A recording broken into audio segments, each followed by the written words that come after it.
I mean, that's against the building. Yeah. You can add another side.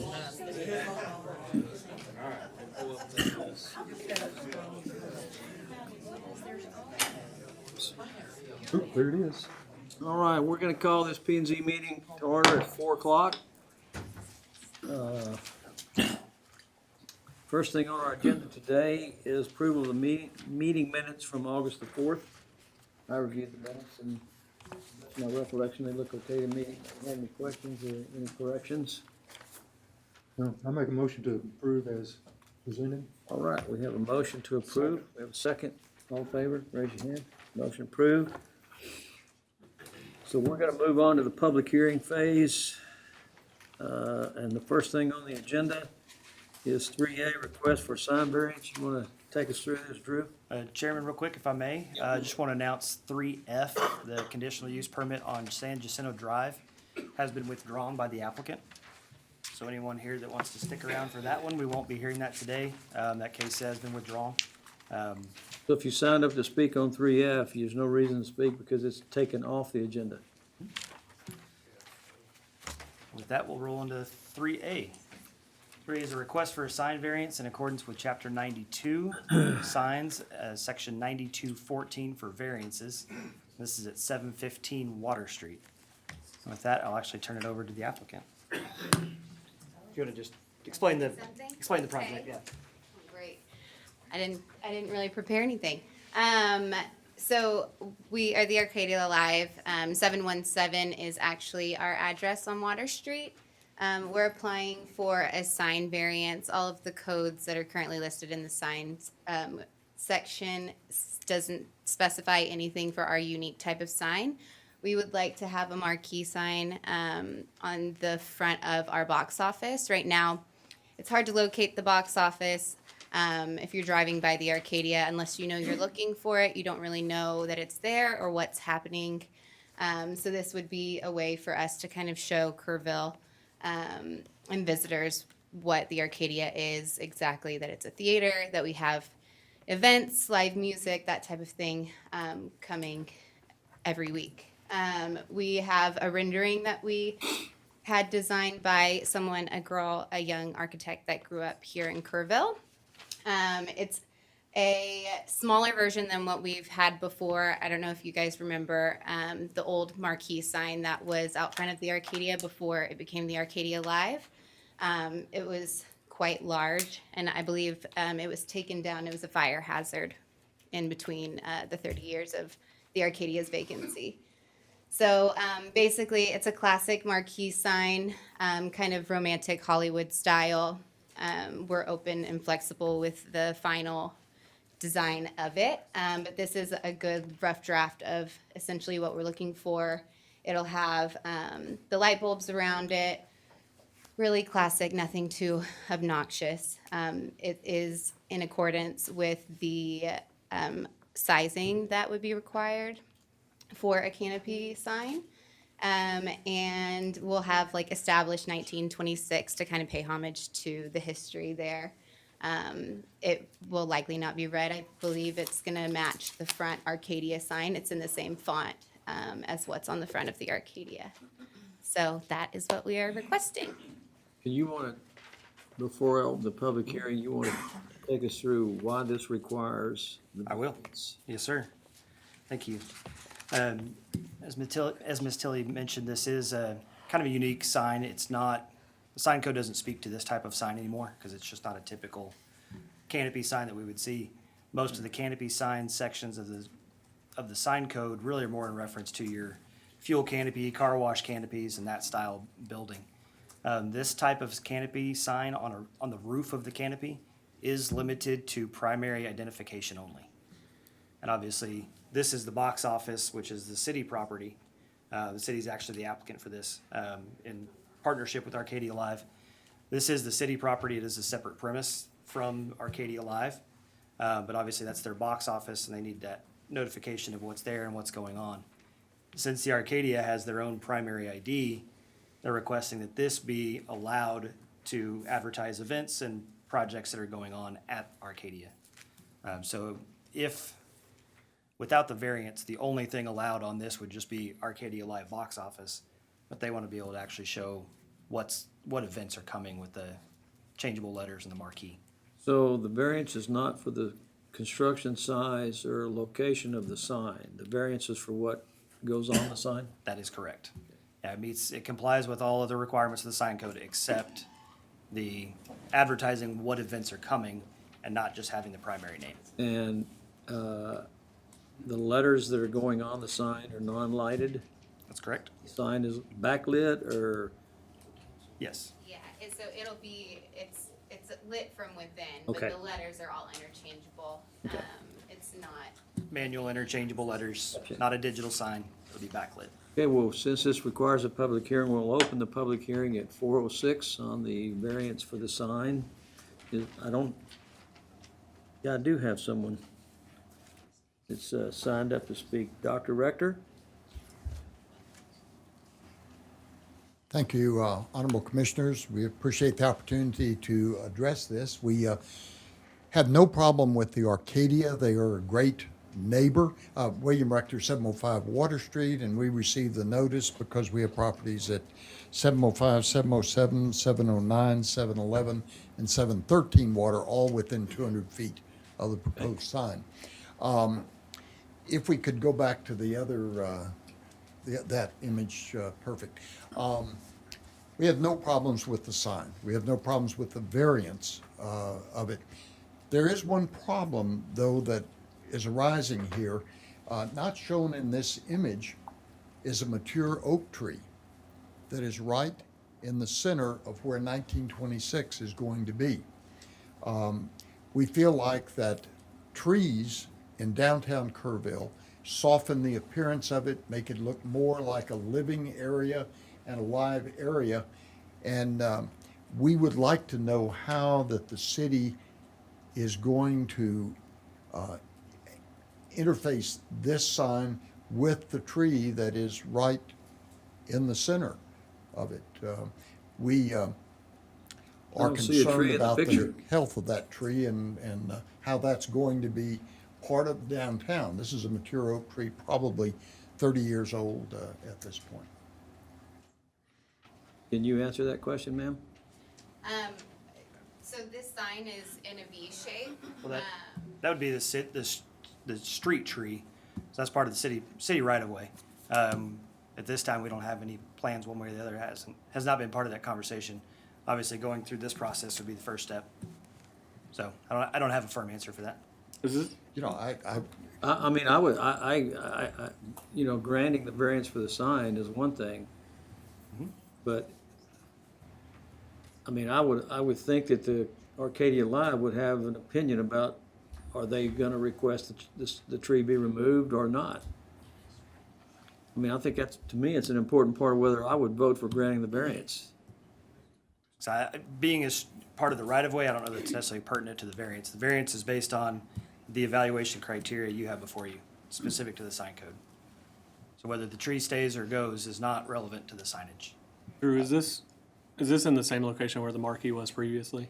No, the previous marquee was on Okay. the Arcadia with the 1960s renovation. This is obviously the building next door to that. Okay. When the Arcadia Live redid the facade of that, going to the previous historic architectural front, that 1960s marquee did come down. those of you who are of my age group will remember when Lady Bird Johnson enacted the Highway Beautification Act. And what resulted from that act was that people came in and cut down the trees along the highways so that people could see the billboards that had been built on private property off the freeway. So this is a concern as to how is this sign going to be impacted by the tree, or how is this tree going to be impacted by the sign? And I think there are plans for the sidewalks in downtown Kerrville, but I don't believe anyone has seen those plans at this point to know how this sign is going to impact that tree. Does, Mike, if I could interject. yes, sir. So what's before y'all today is the request from them to allow alternate lettering on the sign. Should the Arcadia want to put up that sign and just say Arcadia Box Office, that's by right. What the variance request to y'all is that they be allowed to use alternate lettering on the sign. And we'll be cognizant of all the things that we can when it comes to construction and how that's gonna impact downtown, but were they to wanna put up a sign right now that just said Arcadia Box Office, that's allowed by right. That I understand. My Okay. question is, whose decision is it? A question, will the sign, will the tree affect people? Because the sign is not there right now, correct? They want to put the sign there. Will the tree that is there affect the ability for people to see the sign? Well, no matter whether it's just says Arcadia or whatever. It depends on where you are. I mean, depends on where you're standing. If you're standing directly from the street face on, it would, but because it's in the V shape when you're driving. So if you're driving side to either way, it side, would not? It will not, Okay. and it won't affect it. And the decision of whether or not the tree remains is the city's? Okay. It's part of the right-of-way management and public Help works. you at all, Bill? As I mentioned, we have no problems Right. with the sign itself. Our question is, what impact is this going to have on downtown Kerrville's appearance? That's specific to the one tree? That's correct. That's correct. Ms. Rector, would you like to speak? You're on here.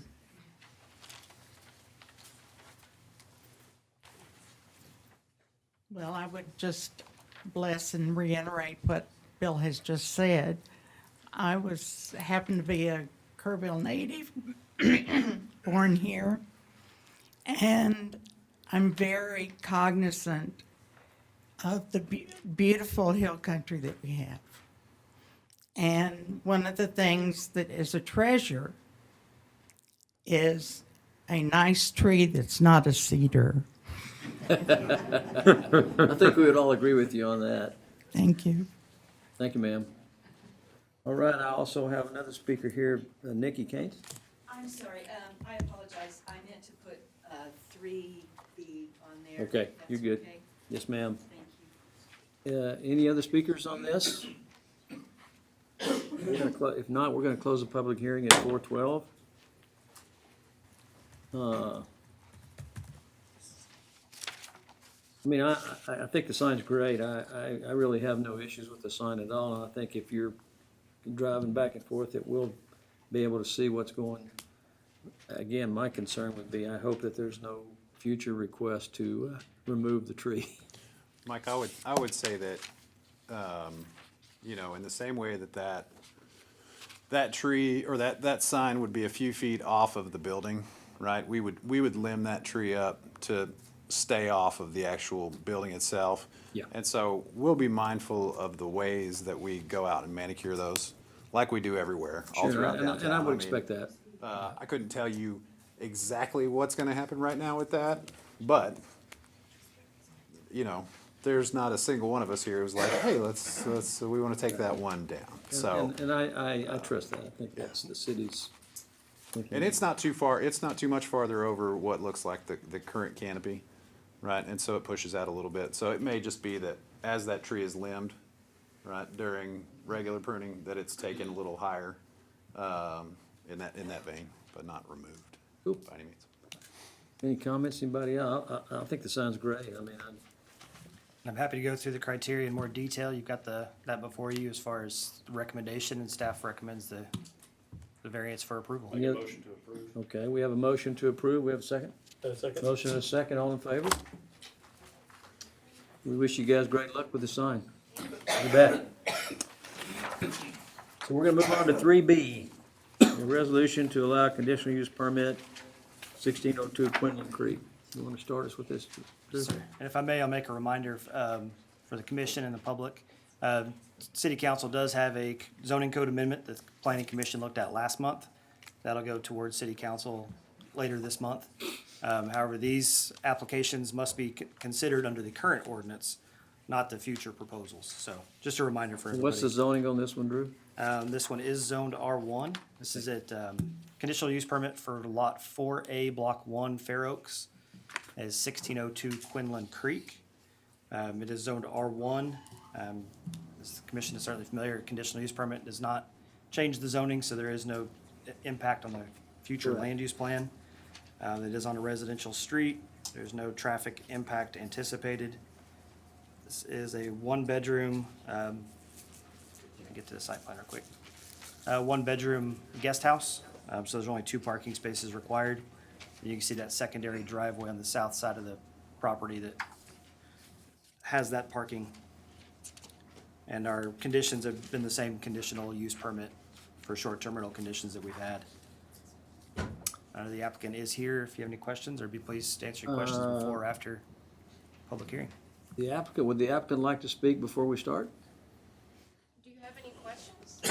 We do have questions, ma'am, and we can ask them during the public hearing or not. My question is, are we talking about just a little guest house that you want to use as a short-term rental? Are we talking about the whole property? Currently, that guest house has been a short-term rental for 2 years. Okay. This was before you guys required permits for these. It's been under the auspices of Airbnb. Yes, ma'am. It has been pretty much booked solid for 2 years. So I haven't had to launch it onto any other kind of format like VRBO. None of my neighbors are here. So they were all sent out in fact, some of my neighbors have actually used it for their incoming family when they've had an overflow. It's a private guest house. It's separate from the main house. It has its own driveway. It is just a studio, so it's not a party palace. It doesn't have, multiple bedrooms or swimming pools or any of that stuff. It's just a single guest house. And the whole property, the existing house and the guest house are all under that 1602 address? Yes, I believe so. Yeah, Yes. the house has a guest house, and then there's the main house, and underneath the main house, there's also a whole separate apartment down there, which I haven't listed on any rental format because I have 3 dogs, and you'd have to get through those 3 dogs to get to that one. But the guest house is different, is a little different than that. I mean, my question is, you're operating it already as a short-term rental. We're asked to approve the conditional use permit for the short-term rental or just the guest house? Are you, Well, according to this, you have the whole address. we do, but we have the ability to make amendments to this, and that's why I'm asking, are you requesting to use 1602, the main house and the guest house for short-term rental purposes, or just the one you're operating with now? I am not requesting the rest of the house to be used, but can I just play devil's Yes, advocate ma'am, here you for a can. minute? Sure. So I'm a big Airbnb, VRBO advocate. My husband and I have used them. We haven't stayed in a hotel in 10 years. We love to go places where we can take our whole family and we all live together in the same place, that kind of situation. So for me, and the whole premise of the short-term rental, the Airbnb that was started, was a college kid who was renting out an air mattress in his apartment to make a few bucks. So I was at the last planning and zoning meeting and listening to the resolution that's going to go before city council. I just think there needs to be a little bit more thought into what a short-term rental is, because it's been put into a box of a house or a guest house or a garage apartment, and that's not necessarily the case. Because there could be the newly minted single mom who's got to rent out her ex's man cave to pay the mortgage, or an enterprising college student who's got to rent out a spare room in the house he's just bought. So doesn't all fit into the box that I'm hearing out there. So when you're asking me, is it just my guest house? Yes, currently I live in my house, so no, I have no plans to rent out my kids' bedroom, even though they're gone. But right now it is the guest house. But if I'm a freshly minted widow, would I like to rent out that bottom apartment? Yes, I would. I'd like that opportunity. So, just food for thought. Thank you, ma'am. So we do have some speakers. We're gonna open up the public hearing on this at 4:20, and we'll start with Nikki.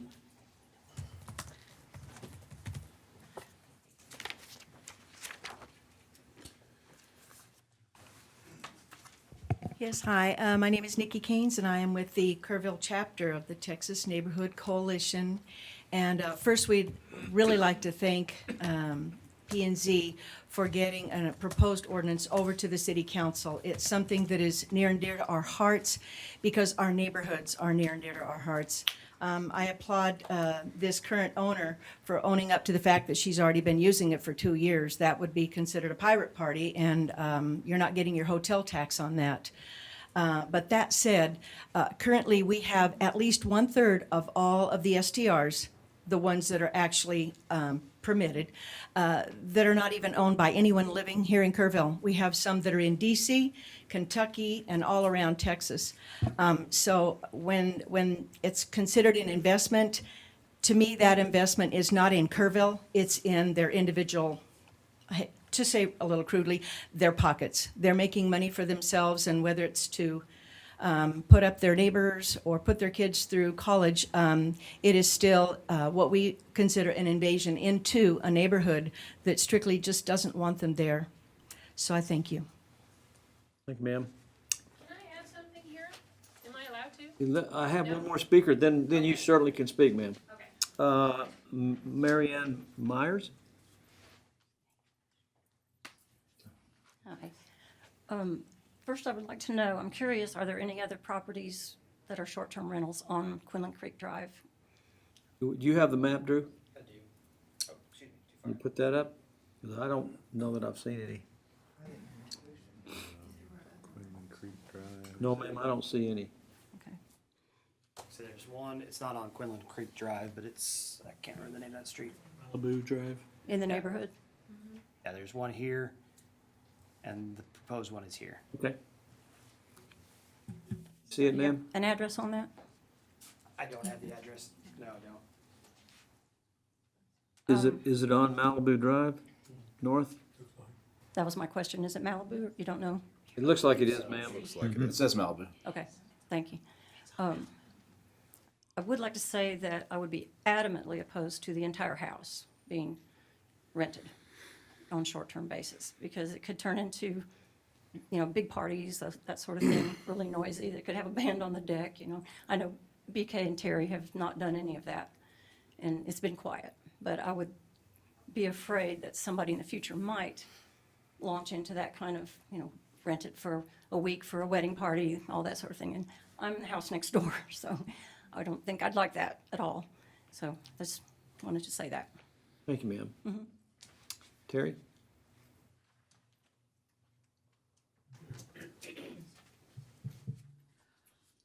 Okay, just a couple of points. You called me a pirate property.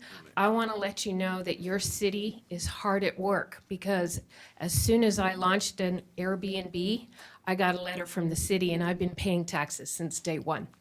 So it's not a pirate property. I have been paying my taxes, the hotel taxes. They take 15% right off the top. So it's good money for the city, just like hotel tax would be.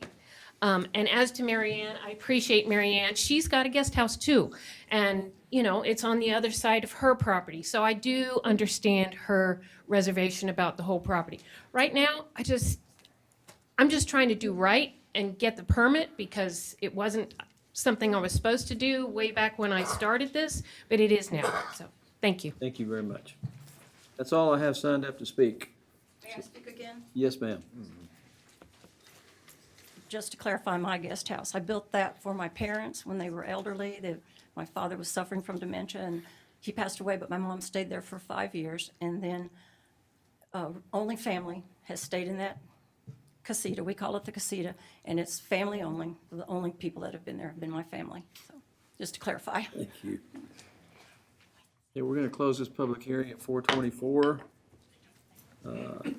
Comments, guys, questions? Well, I kind of agree with one of the speakers that you don't know what the future's gonna bring, and I would propose that a condition goes on the CUP that it just applies to the guest house. I mean, I tend to agree, but my question for either Drew or Mike would be if I'm assuming we can propose whatever. That's correct. Still has to go to city council for approval or denial. That's correct. So it'll go to city council as requested with the recommendation of P and Z for that extra So if condition. we were to propose that this be approved as a CUP for the guest house, and then in 2 or 3 years, she decided that she wanted to rent out her basement, or she wanted to rent out, she would be able to come back to amend that and ask for additional, how would that work? Under the current ordinance, yes. Under the future ordinance, I'm not sure. I'd have to look. Because it's an R1. Right. So off the top of my head, I don't think you can amend a conditional use permit that is no longer allowed. So future, I don't believe that would be allowed. Well, that was my question. I never thought about that, but if the new ordinance is passed, it's not in an allowed zoning, so it would not be able to be amended. You would still be able to use the guest house because it would have been approved, but if you wanted to come back and say, I want to use my basement, or, Wouldn't no it? ma'am. Right.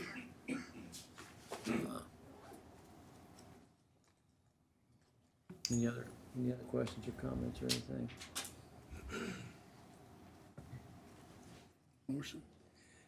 I would entertain a motion on this request for a conditional use permit on 1602 Quinlan Creek Drive. Well, I'll make a motion that it's a conditional on just the guest house property. So we have a motion that we approve this conditional use permit for the guest house portion only, and excluding the rest of the house. We have a motion. Well, can we do where it's the whole thing, and then if not, just the guest house? We can propose, we have a proposal now, so we'll deal with what we have, and then if this passes, then we're done. If it doesn't pass, we can go back, you can entertain another motion on the whole property. So I have a motion to approve the conditional use permit for the guest house portion of the property only, and I have a second. So all in favor of that motion, raise your hand. Okay, that passes. So we're gonna move on to 3C. 3C is a resolution to allow a conditional use permit for a short-term rental on 1.373 acres out of Martinez Survey number 124, abstract 247, known as 2101 Arcadia Loop. With that, I'll turn it over to the applicant. Good afternoon, guys. My name is Tim Buck. I'm here on behalf of Justin Farrell, who's in Kazakhstan on a work assignment. Mr. Farrell, the applicant, is from Harper. He's local. This property is his family's home, his wife and his son. It's going to be their full-time home. They're only planning to rent this out when they're in town. They have another property. They want to be in town when they're renting it, so they can keep an eye on it, take care of repairs. He's done extensive work on the property, so he's plugged into the contractors and stuff who know the building. And that's his intention, is really only rent it when he's here. So he's got adequate parking. It's a large space. There's 4 bedrooms. If you have any specific questions, I can try to answer them. Otherwise, we just urge that the proposal be approved. Anybody have any questions before we open the public hearing? Can you put the map up, Drew, before we go to the public hearing so I can see how many we have in the neighborhood? There's a couple. It is a mixed-use neighborhood. In fact, there's a radiator shop across the street, and there is a couple of STRs there already. Yeah, there's quite a few. This property's right here. So you have 3 on the block. I think there's 6, this will be the 7th. So this is the request today, and then these 6 there. All right, I'm gonna open the public hearing at 4:30, and I do have some speakers on this. I really can't read this. 1709 Foothills Drive, who lives there? That's me. Okay. I'll blame her for the writing. What's your She name, sir? started and I had to finish it. Jack Hampton. Okay, Jack.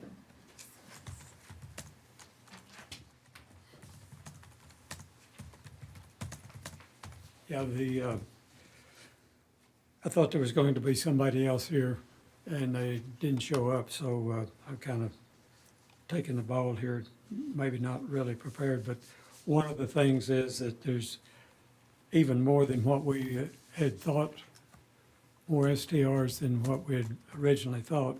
From 1796 down to 2031, this will be 5 in the short area. Basically, if you look, it's gonna be almost every other house. And the people I thought were going to be here have had some complaints about noise and especially the parking and the congestion in the area because of the small street, or narrow street, I should say. Anyway, they were 100% in opposition to this approval. And they weren't aware of the other one that was going to be on that's coming up. So that'll even make it worse. But they're all bunched up right together. All right. So that's the main complaint. Thank you, sir. Those lots are big, so the 200 feet just goes one house. So if you do every other house, well then, that's what you have, every other house. So you can have a family reunion in 3 or 4 houses in a row and have the whole street blocked. Thanks, sir. All right, is this Buck? That's me. Oh, you spoke, I you're the, just spoke, yeah. Okay. So that is all the speakers I have. Were there any letters received back, Drew, on this? I believe so. Letters in the packet that I didn't see? No. Okay. Well, I'm gonna close the public hearing at 4:33 and open for discussion amongst commissioners. Kevin, anything? I mean, you know, with meets the parking requirements and everything else, are there a lot on that street? There are. But I don't really see a reason for us to deny it. Blum, anything? Yeah, there are a lot there, but I think they're there because the river's there, and it's a great place to have B&B, in my opinion. So I like it. No comment. Anything? I agree. I mean, what's been said, it's a great location. If he's gonna be living there and then renting it out while he's in town. What's the zoning on this one, Drew? It's R2. Well, you know, it's taken all by itself. It's a great location. The river is there. It's got plenty of parking. It's got everything. My biggest concern is this is just becoming a street full of short-term rentals.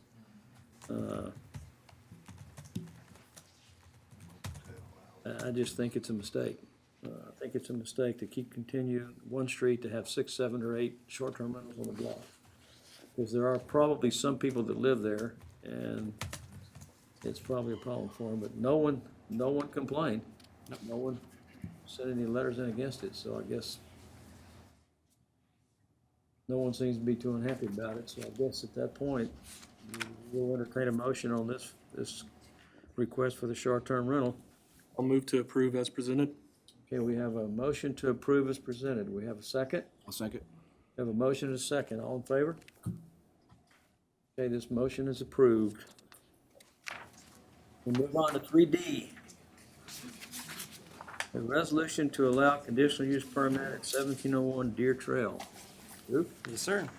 This property is zoned R1. Here's the site plan. They do have, the driveway actually would only hold 2 cars currently, but they do have room adjacent to the house or in front to expand that. How Spoke many with the owner bedrooms is it, previously. Drew? 3 bedroom, so it does require 4 spaces. But they do have opportunity for those extra parking spaces, and I spoke with the applicant previously. Is the applicant here? Yes, they are. Yeah, we asking for an STR permit on Deer Trail. My name's David Pope. This is my wife Nikki Parks. We've been managing and owning VRBOs for 10 years now. We've never had an issue. We stick to the smaller houses, such as this one. We only allow 1 to 4 people. While this is a 3-bedroom house, we're gonna lock one of the bedrooms up and use it for storage. And we kind of like the driveway and that it can only accommodate 2 cars because we want to only allowing 4 people. Right now, we rent not just short term, but we also go up to 90 days. Some of the houses that we've had in the past, we get a lot of repeat business. So the neighbors actually have gotten to know some of the people who rent. Because the same people like to come back year over year. Right immediately, I think we're going to improve the appearance because it has no yard. It's all dirt. We've already arranged for it to be sodded and have a sprinkler system put in. So, and you don't put any signs in the yard that it's a VRBO or anything like that. You guys are local? Do you live here? Are you? Right now, we're in Fredericksburg. Okay. But we are having a house built in Camp Verde, which is one reason we want to get a rental here, so it's only 10 miles away. Sure. Did I understand you're gonna have additional parking, paving for 2 more vehicles? No, it only accommodates 2, and we want to keep it that way. Well, Well, you can't do that with a 2-bedroom. You have to have 3.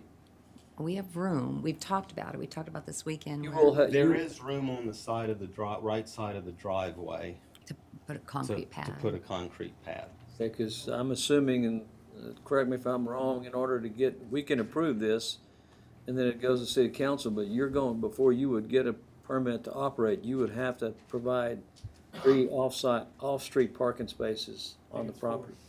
No, 2-bedroom. He says one of the bedrooms, you said you're, We're going to lock Right. up. Okay, so we can, That would only require 3 at that point. okay, So- gotcha. Currently, it's rock.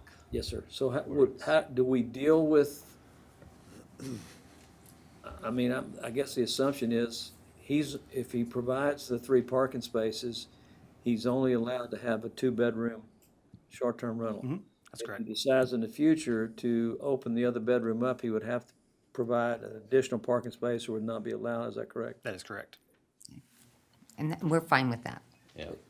We've done the same thing with other houses because we just don't want large groups. Sure, I understand. Mainly families.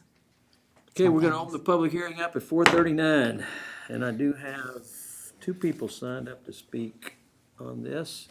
Tommy Brock? Yes, sir, Tommy. Well, I'm here to oppose it. I've lived there for 22 years. I've had my kids there. They've grown now. My children all went to the elementaries and all the schools there. It's a family neighborhood, and I've watched a lot of families grow up there. And I feel like that's what it is. It's a family residence, and it's not for someone coming in there and then let's just have different people coming in there all the time. So I just oppose it. Thank you, sir. Sharon Davis?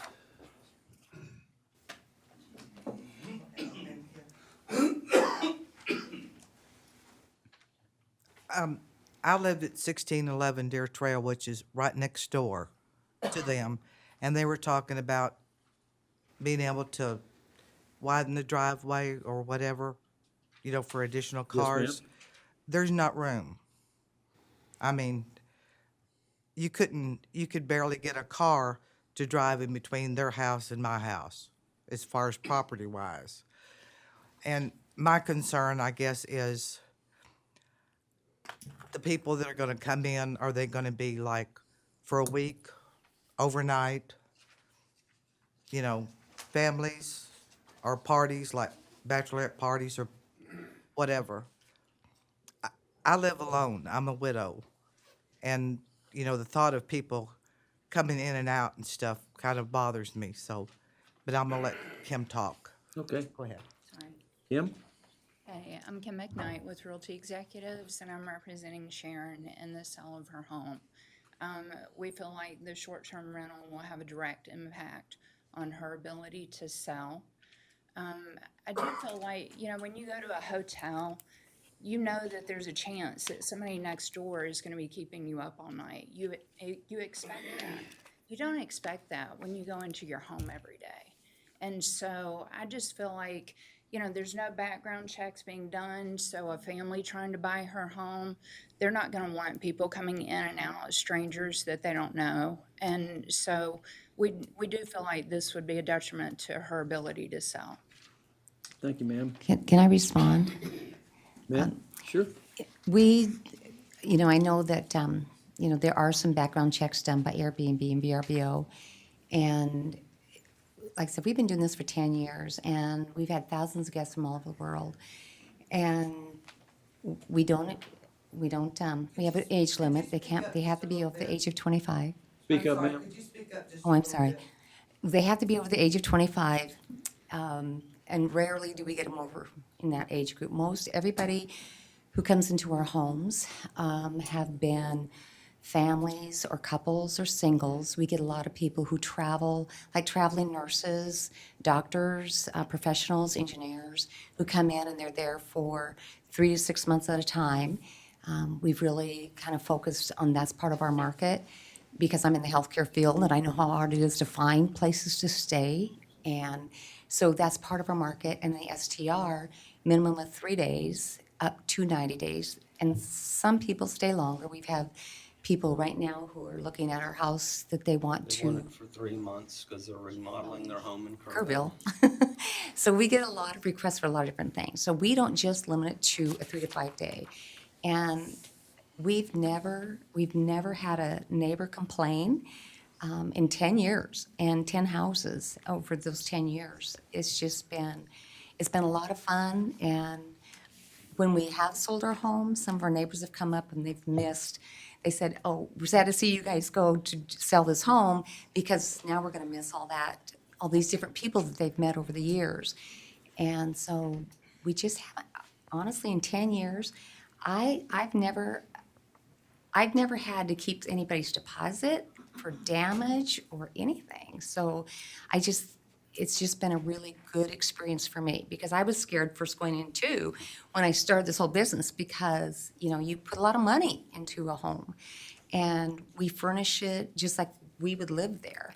And so it's not sparsely furnished, it's fully furnished and we provide all the amenities. And so, you know, at first, you know, it's like you're risking, but over 10 years and thousands of guests, we just haven't had any issues. We've never had the police called I can't even imagine. I hear horror stories, but we've just never experienced that. We really try and pick and choose. We read, you know, the requests. We just, you know, if we think it's not a good fit, we'll decline them.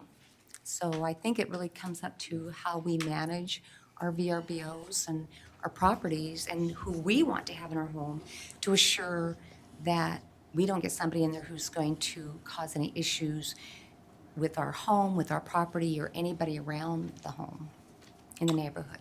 Thank you, ma'am. I do have someone else signed up to speak. Go ahead. Yes, ma'am. Well, I was just going to say, you've been very fortunate, but that's not always the case with the VRBOs. And, it's still creating a transient feel to the neighborhood. You all have remodeled incredibly well, but I think if I'm remembering right, you have an entertainment space outside, which is out back, like a porch set up out there, and so it's, you know, It's a I pretty just feel small like porch. it's going to impact the neighborhood negatively. Yeah, it's pretty small. Really, that porch was put in more because there's a little house where it houses a laundry room. So it's an access more than anything. It isn't been, it's not for big parties. We don't allow events, never have, at any of our homes over the years. And limiting it to 4 people. Right. That's the reason we do that. Thank you, ma'am. David Pope? I'm right here. That's me. Okay, so you guys were on here, okay. All right, so if I have no more speakers. Yes, ma'am? May I say something? Sure. If y'all could sit. Amy Wittenbach. I am a neighbor up on the hill. We were here to oppose another short-term rental that is close to the schools. It has been withdrawn. But one of the points that we wanted to bring up, and I'd like to share it with everybody here, is that this house is in close proximity to one school, 2 schools on the other side of the hill. And as has been pointed out, there are very few regulations on the people that can rent into these areas. Our neighborhood was extremely concerned about people being able to, the transient people being able to come in and rent that don't have any background checks close to school area. And I just wanted to bring that to everybody's attention. Thank you, ma'am. So we have no more speakers. I'm gonna close the public hearing on this at 4:47. Open for discussion. I have a question, Drew. If they're creating a third parking place, that's gonna require a curb cut, right? Not necessarily. We've seen several that just widen the driveway so that you can kind of go in a somewhat of an angle. It's not uncommon. So that's acceptable? It is. City-wise, okay. Drew, do we have a map of STRs in the area? Yes. I don't know if that's showing up on y'all's screen. I can't Yeah. see it up here. This one's located right about here.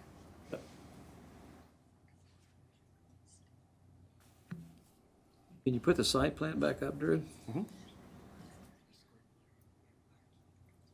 So the 4 little squares that you have right there represent 4 parking places? Is Well, that what you're from the saying? front of the house to the property line is only 25 feet, so that would only allow 1 car deep, 2 cars wide. Between the house and the side property line, I believe it's 10 point something feet. So there is room for parking between the existing driveway and the property line, or between the house and that side property line still. Or they could widen it over to the front yard. Yeah, I'll attest to that. It looks short. I put my vehicle on there, my 15-foot, 9-inch vehicle on it, and it filled it up. Yeah. And that's pretty standard because the front setback requirement was 25 feet, so Yeah. it's fairly typical.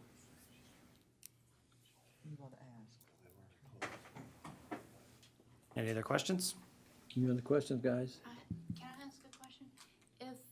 So they may limit who they rent. The public hearing is closed. Yeah, I'm sorry, ma'am, the public hearing is closed, but I can ask the question. When you guys, this is just for informational purposes, this is not required to have a short-term rental. Can you explain to us how you kind of screen the people that you rent to? And this might answer her question.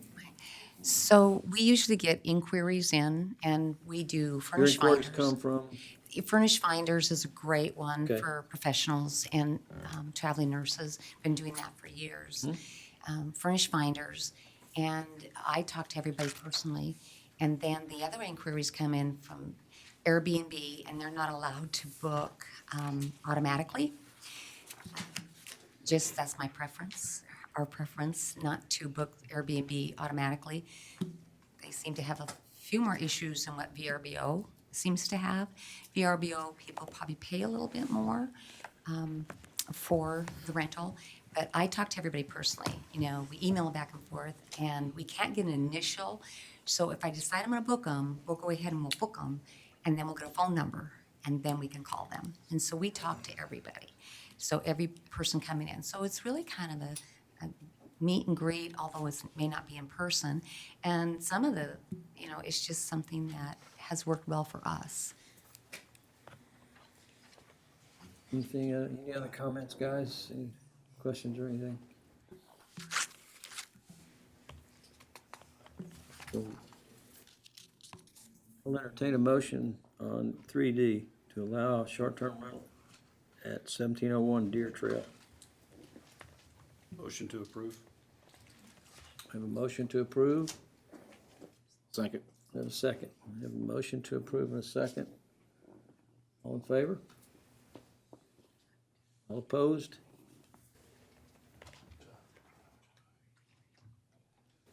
So the motion fails for lack of, Lack of majority. and just so you understand, this, you still can, you can appeal this to city council. Okay. And For the October 11th. I don't know what meeting it would be. Who would it That's be? right. October? That's correct. Yeah, you can appeal. So I do have a question because we have people who are, it's not considered a short-term rental if you do 28 days or more. Well, if it's, you're renting for over 28 days, you don't need a Right, conditional I use know. permit. But we are planning on doing that because we have, you know, somebody who's. You don't building need a home in conditional. Comfort. My understanding is. Correct. 30 Rent. days or more. Anything over 28 days, you can rent it. Right. It's just the short-term rental side, you're 30.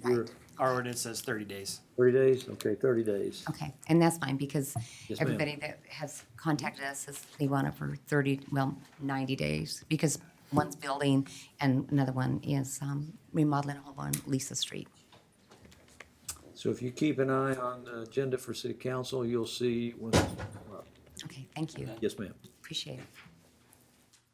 All right, we're gonna go to 3E, resolution for a short-term rental at 1425 Lois Street. This one is zoned R1, and 3-bedroom house, so 4 parking spaces would be required. And I'll let the applicant, site plan's kind of hard to see. You put the map up, Drew? Yeah. That's this one's right here, on the edge of this neighborhood, on Lois Street. And the applicant is here if you have any questions. Sure. The applicant wish to speak?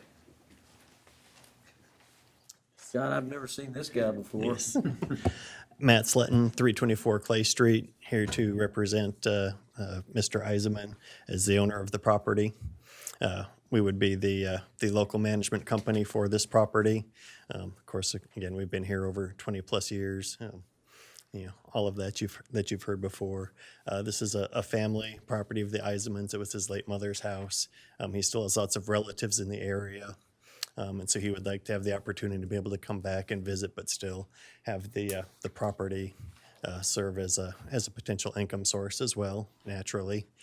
One of the key attributes on this property in terms of a short-term rental is that it really only has one neighbor, one adjoining property off to, as you're facing the house off to the right. To the left of the house is a city, I believe it's a well lot, but it's property owned by the city. Of course, Saw that. Lois Street is a collector road.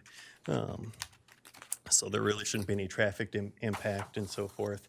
And even directly behind it is a deep yard with a house that's set more towards the corner of Cynthia Drive. That is, so even its backyard neighbor really doesn't exist at all. It is a 3-bedroom home. The guests would have access to both sides of the garage as well as the driveway to easily allow for 4 parking spaces.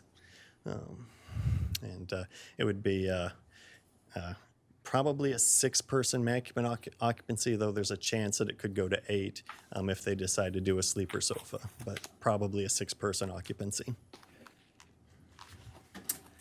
All right, I do not have anyone, I'm gonna open the public hearing, but I do not have anyone signed up to speak on this. We'll open the public hearing at 4:54. I don't have anybody signed up. I guess we'll close the public hearing at 4:55. Comments or anything? I mean, it's, that's quite a bit of space around it, not much around it. I'll make one comment. Is a comment about just one neighbor. A letter was received from 201 Manor, which is directly across the street. So there is another neighbor there.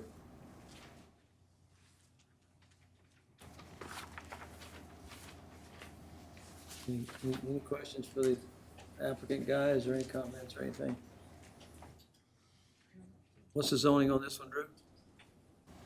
R1. Do you have a map showing all the other ones? I didn't see anything. There's nothing close. Yeah, there's nothing. Point out where it is, Drew. Yeah. And so it's located right here. You Of got course, there's 2 or some. 3 that are in the general area. Yeah. Make a motion to approve. We have a motion to approve. We have a second? Second. Motion to approve in a second. All in favor, raise your hand. This one passes. All right, so we're going to go to resolution for conditional use permit at 20, oh, this one was pulled. The San Jacinto one was pulled, right? Correct. Can we make a comment on that, even though it's been withdrawn, just so it's noted? No, we don't have it. We've removed it. It's been withdrawn from the agenda. Yeah, it's actually not on the agenda, so it really is, yeah, if you watch, I don't know if it's gonna come back on the agenda or not, but it will be posted. So at the end of this, can we make a comment? When y'all have suggestions or discussions or whatever? Can We don't make have a comment public on comment that? period. Yeah, we don't really have just a general, what I would suggest you do, if you have something, to put it in writing and send it to. We have, I just want to make sure that it's notated publicly, not just privately. I call it, I know it's public being, it's coming to your office, but I still like for it to be known publicly. I think that we have the right to do that, do we not? The planning commission does not have a citizens Yeah. comment period, Yeah, no. you can. There's public hearings only for each case on the Yeah. agenda. Since it's not gonna, since it's theoretically, it's not coming up, it's not gonna go to, it's not coming here, it's not going to city council. And, you know, like city council has a section where you can speak on anything, we do not. But again, did you receive a letter from them, Drew? Yeah, I received several letters from the neighbors. It's in our packets, It right? is. Well, it's not in your packet because it's not on the agenda today. Okay. It's been withdrawn. Okay. And that's kind of why I'm wanting you guys to see that, because it's not. Sir, going the to case get- is not on the it's agenda. not- It's not appropriate to talk about it. We can't. I'm sorry. That's our rules, I mean, that's what we have to, Just following state law. yeah. Okay. I would say you could send letters to council, I guess, I don't know, you know, but it's just not, it's not on this agenda, so we can't. So we can send a letter to the city council, is that? You can. I'm asking questions here. so- Yes, sir, I can- yes. I can speak to the outside, sir. They'll have to continue the meeting. Okay, 3G is a resolution to allow a conditional use permit on lot 27, block 33, 130 loop 13. And with that, I'll turn it over to the applicant.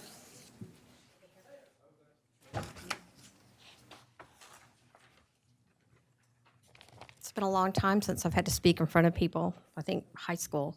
I'm Margaret. My husband and I bought that home. Originally, we had planned on using it for our children when they went to college, but like all children, they decided to do something else. So right now, we would like to use it for a short-term rental while we finish our business in San Antonio, and then we will be moving up and residing here in Kerrville. We have land in Ingram that we'd also like to build on and grow into this community. Jeff and I are from small communities, 2,000 people, so we understand everybody's concern with people coming in and out. We have a 3-bedroom home. We have 4 parking spots in front of the house. We will let them use the garage, the carport, and then the 2 other areas. We also plan on having a station there for renters who want to charge their electric cars. We will have a camera on the front of the house so that we can see the comings and goings, make sure that it's just the amount of people that have rented the property. I have also looked into investing a monitor for the back of the house that will monitor noise. We're not planning on renting it to parties. We want it to be for families. And this way, if the noise gets over at a certain level, we will be notified and we can handle it immediately. The neighbors to the left of us is an Airbnb, and we talk all the time, and she's enlarged her parking area just yesterday. So between our two homes, there's no room for street parking. So we should have enough there. We have been updating it, bringing it up to code. We've used all local Kerrville people, our electricians, our painters. Everybody has been Kerrville oriented. Now I'm looking for somebody in the area that makes soaps and stuff like that so we can have just this community in our home. We have retroed it. My husband has made stained glass for almost every window and doors. The inside is mid-century modern looking. We've gone back to the metal cabinets. Our bathrooms are all the old porcelain fixtures and stuff like that. So we are looking for people that are above 30 to rent our properties. We will not allow people under the age of 25 in our homes, even small parties. We've been asked, like, will we allow bachelorette parties and that? No, because I'm a woman. I know what goes on at those bachelorette parties. So I hope I've answered any questions or concerns that you have. I understand why you want to move and live there. All right, I do have one speaker. I'll open up the public hearing at 5 o'clock on this one, and I have a speaker, Teresa Yeldon. Yes, I'm Teresa Golden. Golden, I'm sorry, ma'am. Golden, I own 121 Loop 13. 33 years ago, I lived in the house next door, 128 Loop 13. And when I had an opportunity to come back and bought this house, I pretty well jumped on it because it's a unique neighborhood. And we all know each other. I knew each other. We knew each other 33 years ago, and we know each other now. And we care about each other, and we help each other. And Brenda Harshaw, who lives behind me and directly across the street from the proposed Airbnb, is completely opposed to it. She's in the hospital. She couldn't make it today.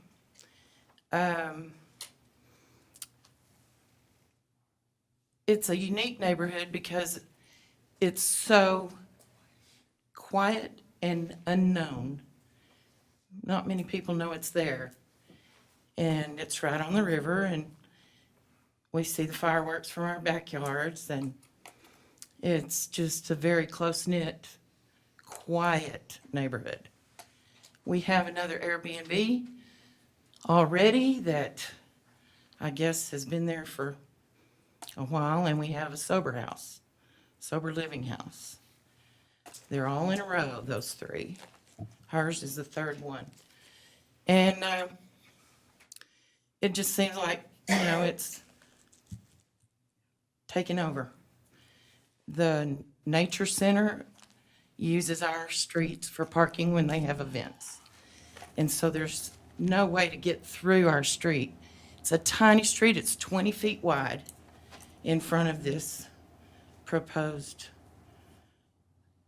rental. And if we have company, if Stephen has company next door, Rana can't back out of the driveway, my tenant.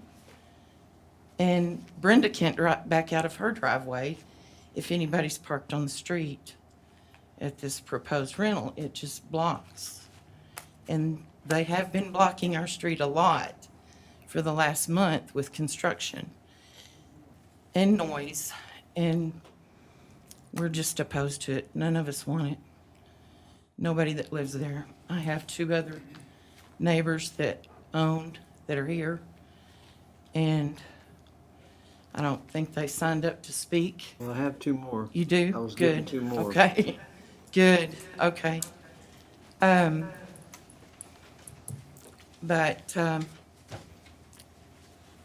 we don't have, nobody owns a motorcycle. If anybody rents with motorcycles and, it's just terribly noisy. But we have Eddie's Tree Service that had guard dogs for months that we could hear all night long. They don't have them anymore, but it's changed our neighborhood. All of that has changed our neighborhood. And we liked it the way it was. Thank you, And ma'am. I appreciate you. You bet. Steve?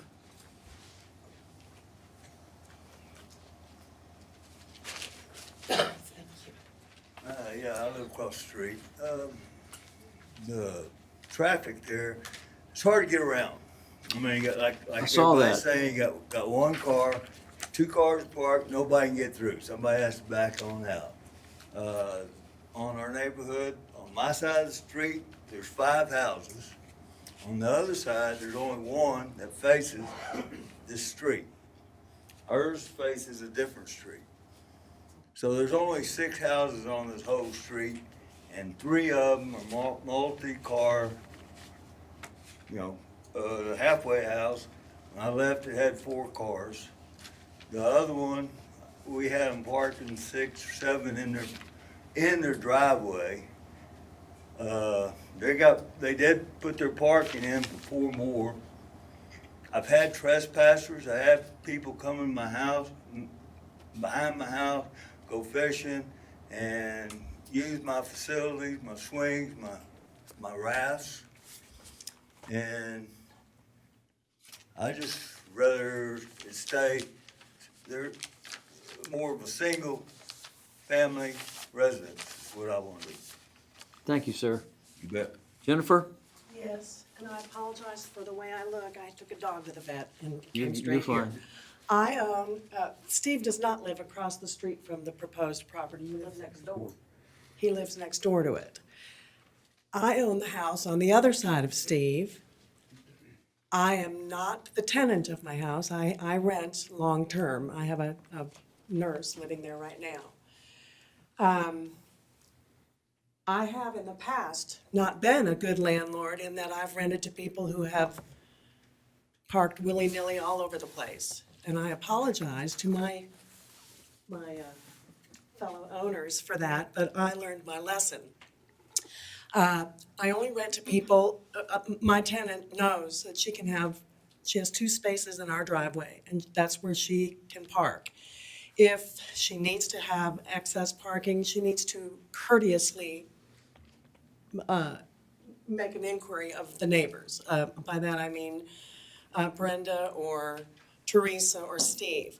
It is the tiniest little street. It is Loop 13. It's a hidden gem, like they said. It's quiet, little tiny houses. That street cannot handle traffic. Our street's been torn up by the city for some kind of work they've done, and they have yet to fix it still. But it's quiet.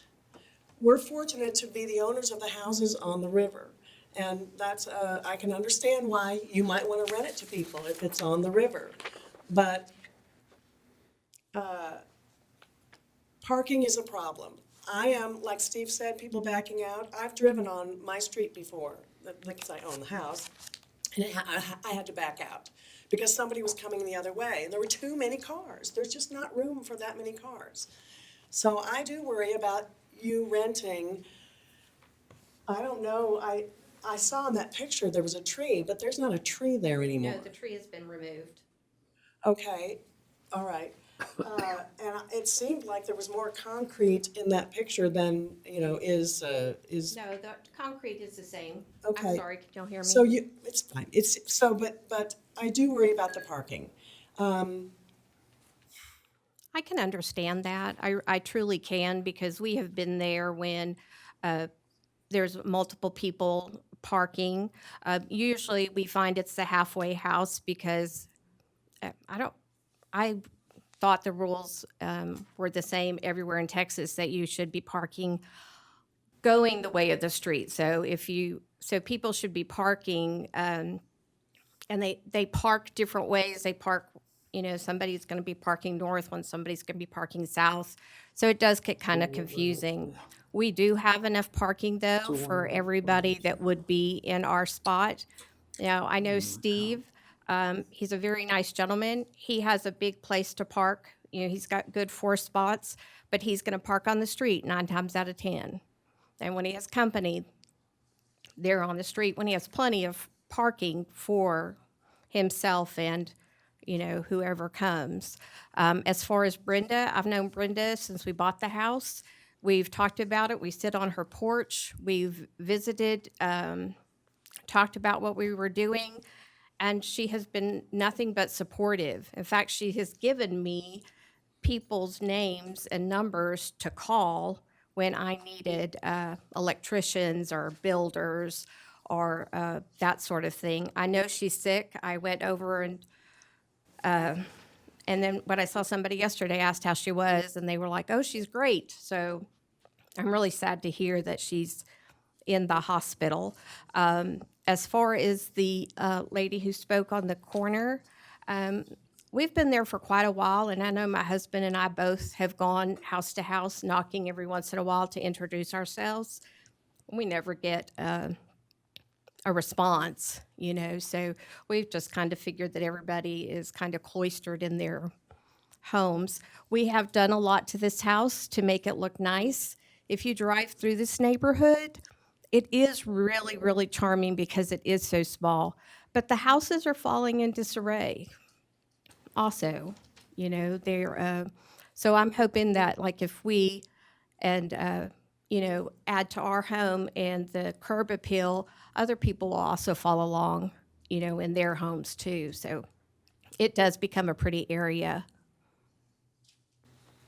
But yeah, that tree is gone. So all that parking is there, plus in the carport, and the garage will be available.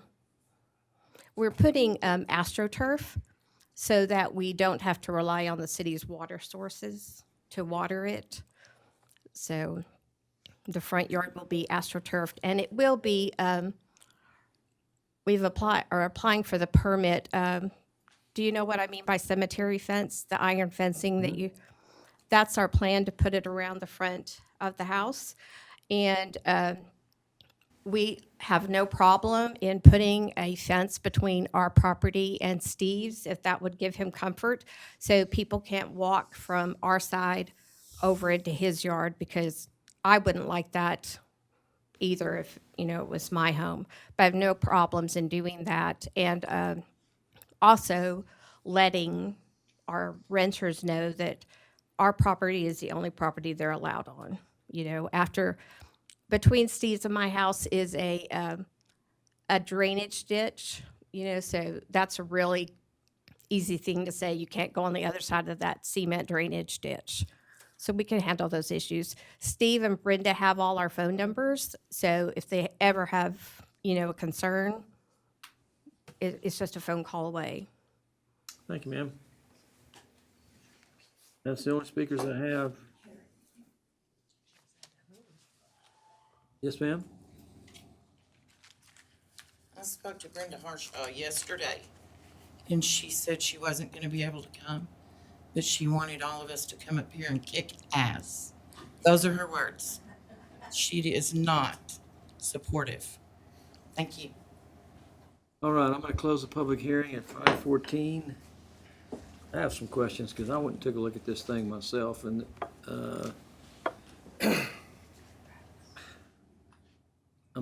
you can't get up the street. Right, it is a narrow street, certainly wouldn't meet today's It's a one-way standards. street. It's not narrow, it's one way. You can't have 2 cars going like this. It's true. It is only wide enough for 1 car. It's 20 feet. I measured it. I guess the city doesn't, if you had a fire back there, you couldn't get back there. Couldn't get a fire, you couldn't get first responders back there. Does the city not deal with that at all? Or It's an existing development, we can't require the take property for the road, so no.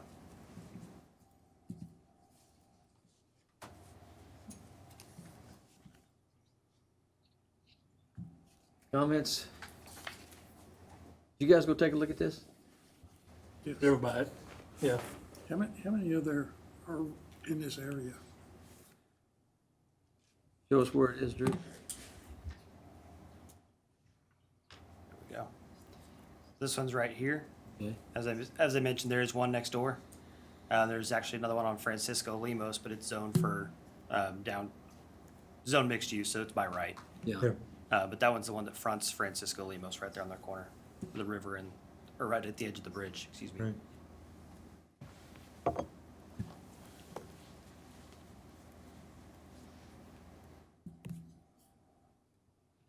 Comments? Well, given the unique situation we're looking at in this unique neighborhood, I'd make a motion to deny. Second that. Any other comments or questions? I mean, as lovely as this place is, I mean, I don't, compounding what's a major problem with another major problem seems counterproductive to what we're trying to do here. I'm assuming that's probably not part of our consideration, but. Or does that take cars off the street? You know, if it's a short-term rental, they can't park on the street. If it's a No, long-term no, they rental- can. The short-term rentals, they can park just like anybody can. There's no requirement. They're required to have the off-street parking. They're not required to park off-street. We found that out. They're just like anybody else. I mean, you can park on the street. And, I mean, it clearly provides the parking. I guess that being said, we have a motion to deny, we have a second. All in favor of the motion to deny, raise your hand. All opposed? Opposed to denying it, and the only reason I'm opposed to denying it is because it meets all the requirements. Need a new motion? Yes. Make a motion to approve. A second. We have a motion to approve, we have a second. All in favor to approve the motion, raise your hand. All opposed? So the motion passes.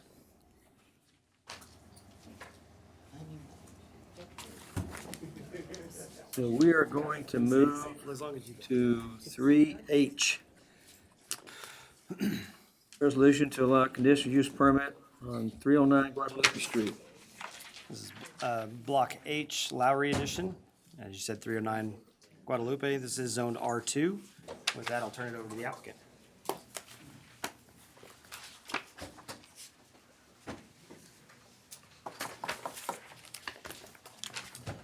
My name is Larry Howard. I live at 503 Oakland Hills Lane, and I think I've submitted the required paperwork for an approval of my conditional use permit at 309 Guadalupe Street.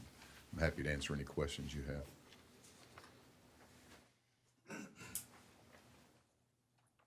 Can you put the map up, Drew? Yes, sir.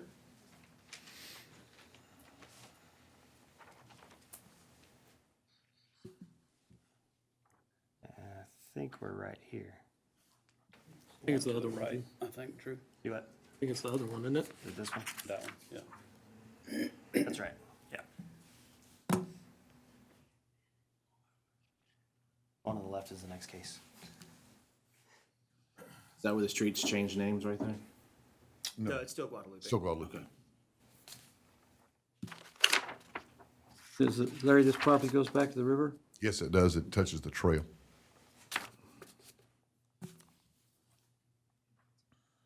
Well, I do have one speaker. So before we'll get any questions later, I'm going to open the public hearing at 5:19, and I have Ann Ramirez to speak on this one. Good afternoon. I'm speaking on behalf of the residents that are no longer there.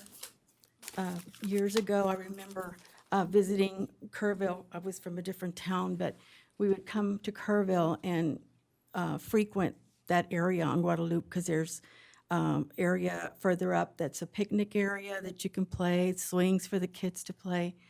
And now, and this Guadalupe is just down the street from where I live. The same problem I had, and my neighbors on Starkey Street. So right now, all the little houses that used to be resident-owned or owner-occupied are being dismantled, they're being renovated, which is good, I understand that. But all that Guadalupe now is turning into STRs, from what I can see. And it's sad to see because, I mean, I moved into the area because of the residents, because of the people that I wanted to know and stuff. So just a little side note, I wanted to mention that I guess there's no residents on Guadalupe. Otherwise, they would be here to speak on behalf of their homes. That's all. Thank you. Thank you, ma'am. So I have no one else signed up to speak on, so we'll close the public hearing at 5:20. Put the map back up, would you please, Drew? R2. R2 zoning, is that what? Yes, R2. Yeah, the south side of Guadalupe is R2, the north side is R1A. So there are two right, almost right across the street on Guadalupe. Yes, there's this grandfathered one, this was the CUP, and then this one would be there.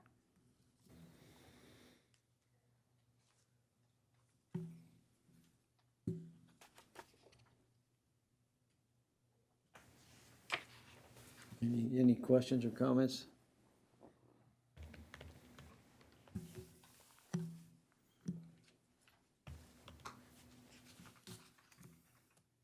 I mean, it's a really decent location. Backs up to the river trail, close to the river. It's just a, I'll make a motion to approve. we have a motion to approve. We have a second. Okay. Motion to approve a second. All in favor, raise your hand. Want to vote to approve this one. I just think it's a good location. All opposed? So we're gonna move on to 337. Larry? Are you 337? Go ahead. Thanks. 337 Guadalupe Street is the short-term rental conditional use permit. Larry Howard, 503 Oakland Hills Lane. Same as before, I've filed the required paperwork for approval of a permit. Be happy to answer any questions. So this is just right down the street, if I remember correctly. I drove and took a look This at it is today. 1, 2, 3, 4, 5, 7 houses down the street, yes. It as well touches the river trail, access directly to the trail and the river. I have no one signed up to speak. Let me open the public hearing, and yes, ma'am, you can. I'm gonna open the public hearing at 5:22. Yes, ma'am.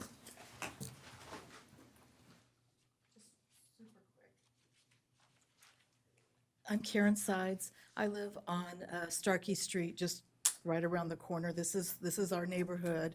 I have watched Guadalupe Street go from a residential home with kids getting off the bus, watching them go home, people barbecuing out in their backyards. If you go down Guadalupe Street now, it's just vacant. There are no real people there.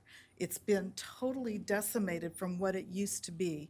And that's something I would like for you to keep in mind in approving these. It's not just issues of parking and noise. Those are annoyances for sure. But we're taking away neighborhoods. I bet you we don't even know where these people ended up who've been removed from those homes in order to put in spaces for tourists. The housing issue here is such a dire thing, and we keep compounding it by taking family homes off the market. I would love to see all of these investors open it up for long-term rentals. That's what our town needs. If you love our town, do it for our town. We need it desperately. The other thing I think sometimes we miss is when you take neighbors out of the neighborhood, you don't have that cohesiveness. You don't have the neighborly feel to a place. It doesn't feel like home anymore, and that's a big deal. It takes away from the enjoyment of your home, and that's something that I think we need to do for our residents. That's how we thrive as a community, when we're feeling safe and healthy and happy in our neighborhoods. And that's all I have to say. Ma'am. I'm gonna close the public hearing at 5:24. we're definitely suffering growing pains on these short-term rentals. This has been a constant issue we've dealt with for the last year. And I hope that what we proposed, what staff proposed to us, and what we approved and is going to city council, when's it going, Drew? September 13th. September the 13th, to remove all these short-term rental requests and give zoning classifications that allow for these short-term rentals. And if it's not allowed in your zoning classification, then there won't be any hearings on it because you won't be able to apply for a conditional use permit. And, you know, we're dealing with it, we're growing with it. I mean, people that are creating these things, it's a double-edged sword, what they're doing, what the owners are doing. They're improving the properties and they're bringing people in. And by and large, I think the people that rent these things are really, you know, not having any issues. We've requested several times, many times, are there complaints to the police department? We don't ever get any complaints. So I'm hoping this is the last time we have to deal with these conditional use permits. But we do deal with what we have today. And this is what we have. So that being said, I would entertain a motion on this for 337 Guadalupe Street. Motion to approve. We have a motion to approve. Second. Motion to approve in a second. All in favor? Raise. All right. This passes.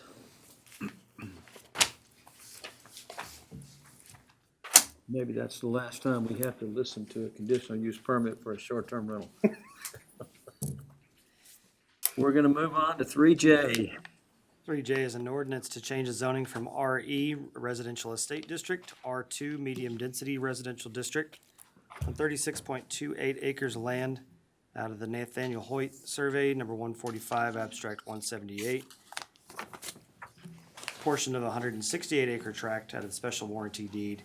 This is currently addressed at 2601 Medina Highway. And with that, I'll turn it over to the applicants.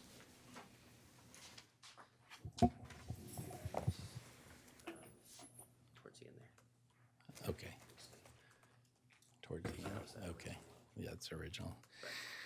Can you hear me okay? Yes, sir. All right, and I've been looking at Kerrville for quite a while. I'm a developer from Bernie. I've been in Bernie for 32 years and heard about needing some housing, came across a piece of land, and in the past, our engineers have been here talking and our lawyers have been here talking. But I thought tonight, I'm gonna come talk. We've got a lot invested here now, and after our last city council meeting, it didn't go so well.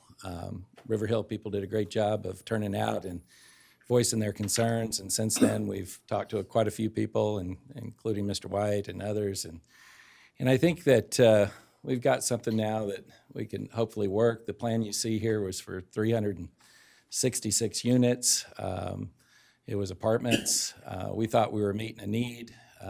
All of the utilities we needed were close by. Everything, your capacities were there. Everything was right to do this, and be able to do it affordably. I've looked at other areas in Kerrville, people that already have zoning for apartments or multifamily. You just can't buy it, and the utilities aren't necessarily readily available, and there's other issues. So I keep going back to this, and we came up with an idea, two ideas. One is it seems like traffic is the number one problem for the River Hill folks. We've been working in our office going, okay, how can we solve this? Talked to Bill, it seemed like it might be impassable. Came up with some ideas in the last few days. I reached out for him today. Basically, they just don't want to support it and didn't hear what some of our latest ideas are. And I'm not here to present that today.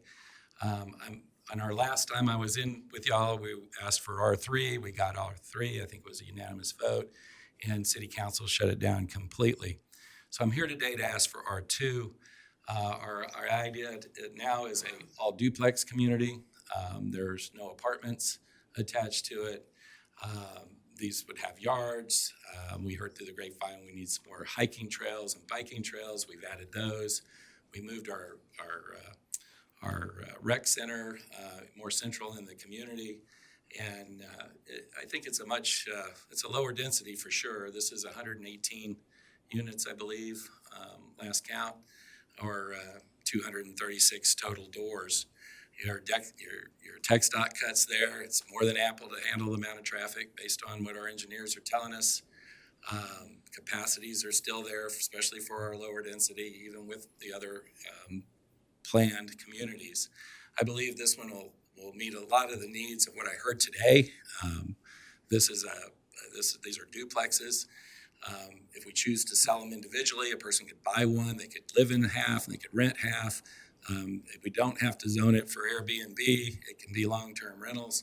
But I think it fits a need that Kerrville needs, and it's not going to be obtrusive. It sits down in a beautiful little valley the way we've got it planned. We're still doing the 5-acre lots, the nice estate lots around it. We're only asking for 36 acres to be zoned to R2.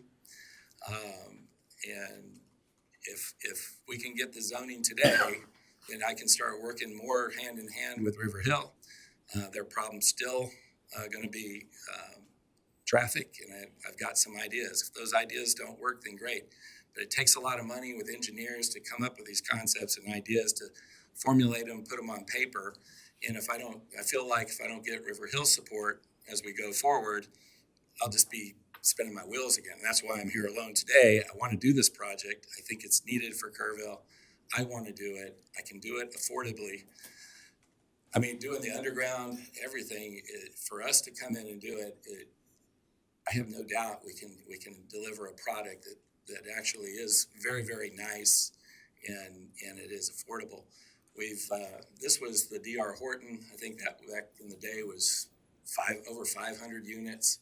We came in with a plan for 366 units. Now I've got 236 units total. And we still have the plus the 20, I believe it's 23 5-acre lots. I really wasn't focused to talk about that today. I think we have a rendering. Did y'all upload the rendering of the duplexes by any chance? I didn't get one. You didn't get one? It was attached to the same email. Yeah, no, we've got some nice renderings of the duplexes that we could actually show you on our phone. For some reason, it didn't go, but they're quite nice, and I think that as far as aesthetics go, nobody's going to have a problem with that. The number one problem for the concerned citizens is traffic. If I can't overcome that, we're not going to be able to probably move forward anyways, right? I think I could get support of a couple of people on city council, but I need it to pass. I need River Hill to embrace it and support it. And the only way I'm going to get there is show them how I can fix their immediate problem. But if I don't get R2, there's little reason to move forward and fix their immediate problem. Even if we didn't do this today, they should come talk to me about what my idea is, because it's different than anything they ever heard. But with that said, I request, last time I was here, I got unanimous vote for R3. Today I'd like to get R2. I can answer any questions if you'd like. I have a question for you, sir. What are the sizes of the duplexes? They're approximately 1,400 square feet per side. Okay. So 2,800 square feet total air-conditioned units.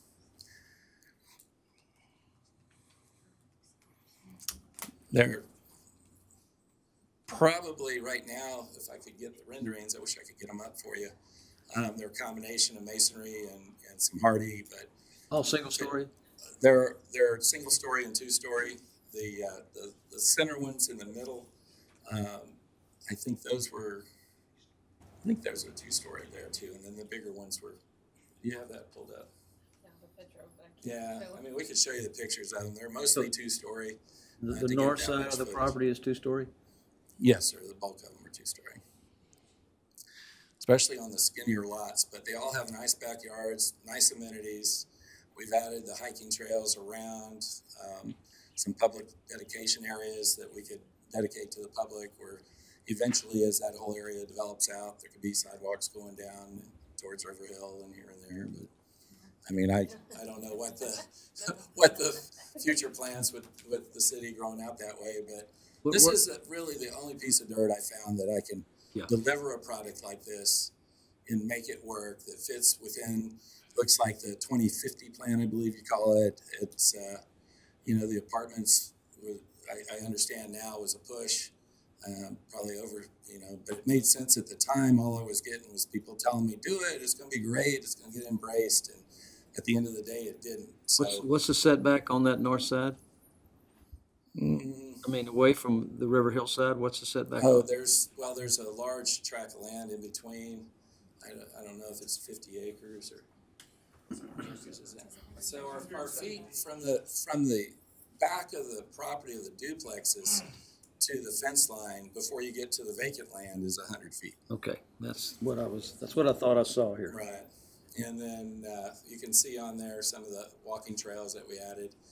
We'll probably add some more amenities before it's over with, but in my opinion, for what that's worth, yeah, I like it. I can do it. I can make it work. Anything less than this, it's going to be really hard as a developer to come in and do your underground utilities. Everything has just gotten so expensive, but I think this would work, and I think they've got a plan for the River Hill folks who I can get with later. Maybe put a little committee together or something to work with us. And before we go to city council next time, so we're supported by River Hill and not shot down by River Hill. I appreciate it. We'll get back to you if we have any questions. I'm gonna open up the public hearing at 5:36. Thank you. Can I ask a question before the public hearing? No, ma'am. Okay. Brady Lemon.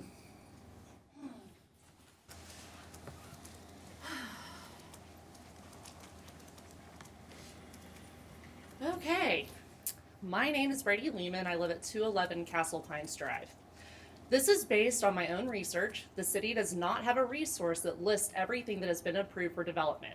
We need a compiled list of what has been approved and what is on the docket. If this was available, I feel that the P&Z committee would have a better footing on what to approve and what to take a second look at. We do believe that Kerrville is doing an excellent job thus far in providing housing units for growth, even if it's not being felt by our city yet.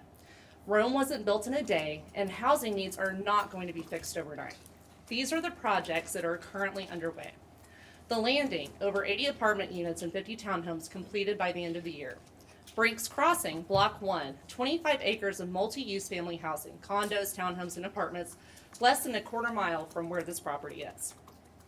Block 2, 153 acres with 133 single-family lots. Block 3, 23 estate lots ranging from 1 to 13 acres. This subdivision will directly affect the traffic problem in River Hill. Lehman Drive, apartment complex currently being built for 55 and over. The hospital. Sid Peterson has recently acquired adjacent land to the hospital to build short-term housing townhomes with the sole purpose of attracting nurses and doctors to live in while they find a permanent home. The Leonard Home development next to the new junior high. This is 34 acres with 134 homes, with the range being between $180,000 to $220,000. Their sole purpose is for workforce housing. Bluebell Estates Phase 2, Holdsworth Drive, 43 lots. Weston Home Place Phase 2, 45 lots. Lots of Hunter Hill, Jackson Road, 12 lots. Water Street, 12 condos. Behind the Heights, 24 lots. Holdsworth by the baseball fields, 200 acres with the purpose of holding 600 plus lots or units. Altogether, that equals over 1,000 housing units in the development phase. These new developments are well on track with the Kerrville 2050 plan. My understanding is that 1,200 of the 3,000 homes called for by the 2050 plan have already been established, all of which are in the parameters that are set by the 2050 plan, unlike the acreage in question. We need all types of housing, even estate lots, which this property is already zoned for. There is plenty of developmental potential with the current zoning that would not have the ecological and density impact of an R2 change. We do not need to fit a square peg in a round hole just because someone is willing to build for profit and not the benefit of our town. At a prior P&Z meeting, there was a short-term rental denied because it impacted less than 10 homes. If the city is going to take this into consideration, please take into consideration the impact of the zoning change on 725 homes. It also begs the question as to why anyone should invest in property in Kerrville if a zoning change is going to be a continuous issue. What is the point of doing your due diligence when purchasing property if the surrounding zoning could change at the drop of a hat? We have been told repeatedly by this council it is a risk you run when you purchase next to undeveloped land. And while that may ring true for many circumstances, it does not apply to the land in question since it is already zoned as RE. A request from RE to R2 is quite a jump, especially since this specific request has already been denied due to density issues. Kerrville is a wonderful place to live. My family has been calling it home since before the Civil War, when the Schwethelms moved here from Germany to find a better life. It is bestowed upon us to be stewards of this beautiful city and surrounding land that we call home. If we allow developments like this to happen without thorough foresight of how it will affect the geography and movement of our town, we will become just another suburb of San Antonio, with more people passing through, not settling down, and we will lose the small town heart that makes Kerrville the town we love. Thank you. Tyler Campbell.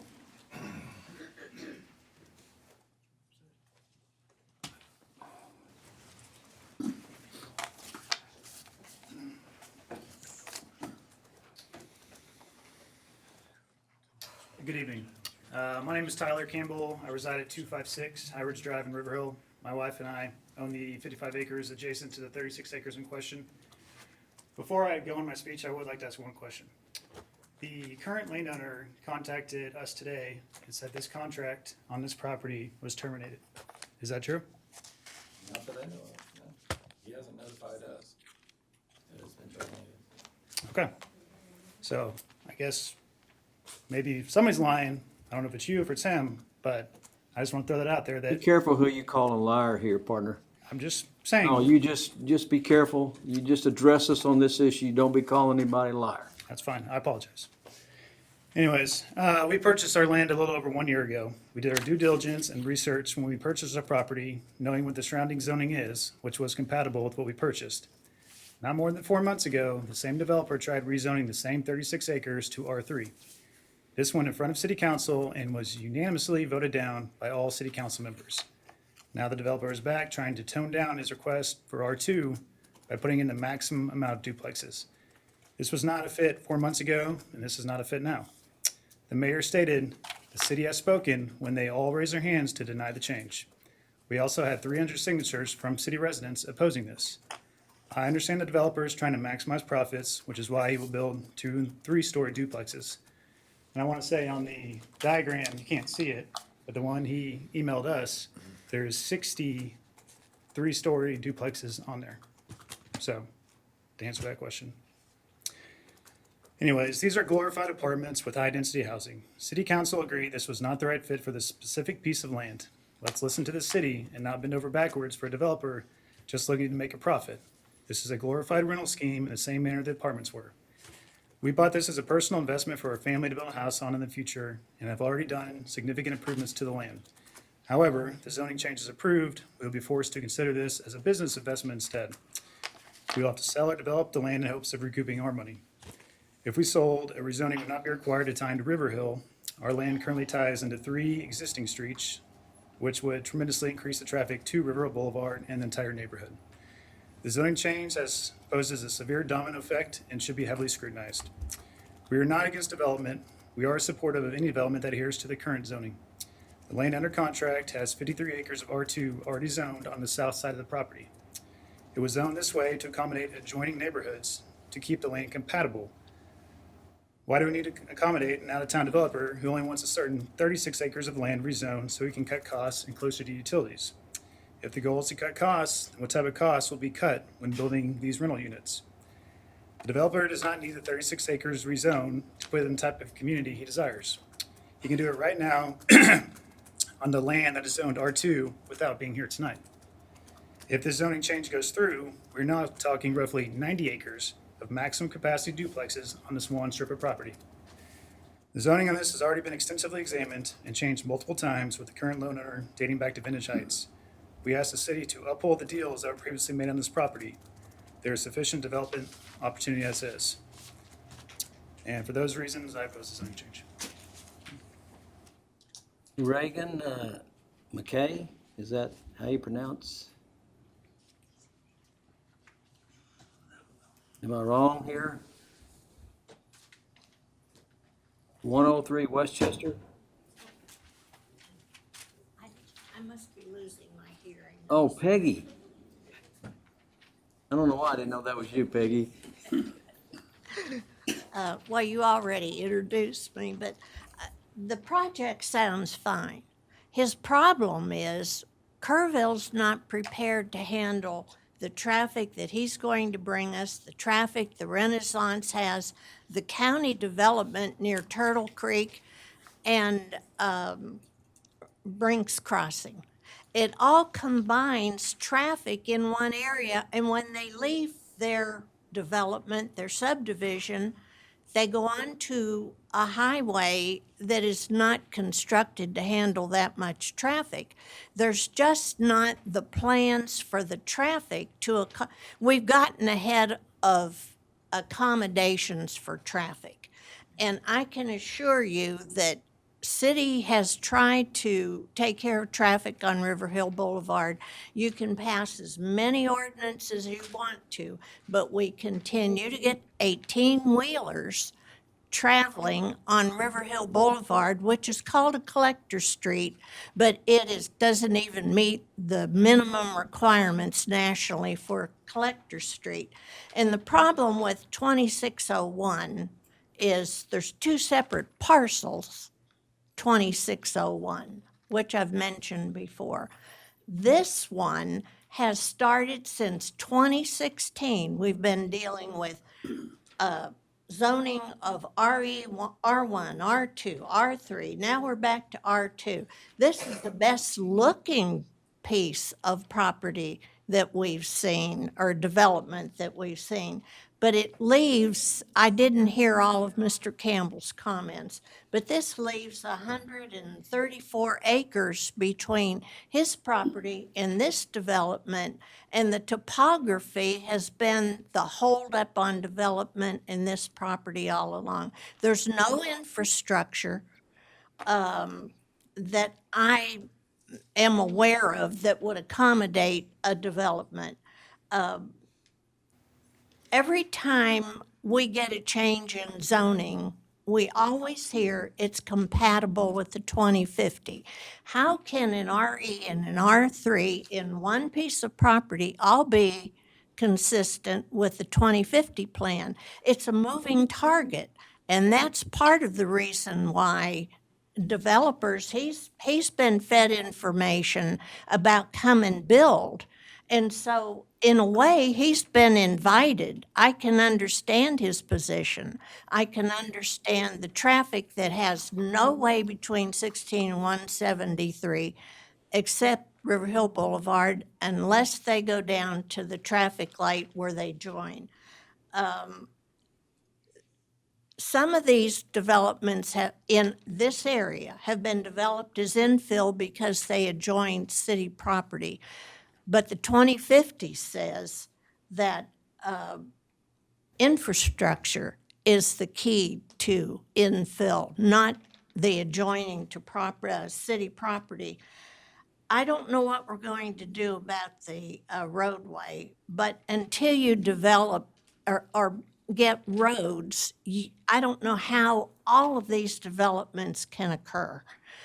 And if they do come, and then the traffic builds up, then what happens? Then everybody's discouraged. They'll sell to anyone. And again, he's not planning, but suggesting these could be short-term rentals. They could be long-term rentals. But our problem is workforce housing. Do they want What do they want in workforce housing? What do the doctors, the nurses, the firemen, what do they want in housing? Is it price? Price has got to be critical. Is it location? Some people are building in the county because they don't want to pay the city taxes.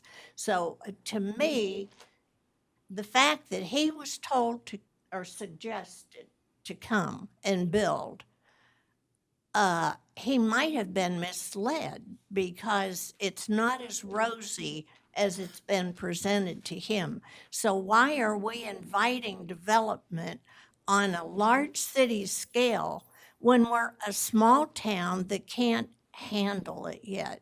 I think we need to slow down and catch up before we proceed with something we might regret.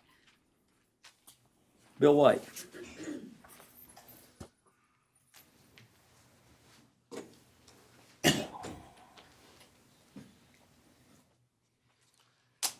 Good afternoon. My name is Bill White, and I reside at 513 Oakland Hills.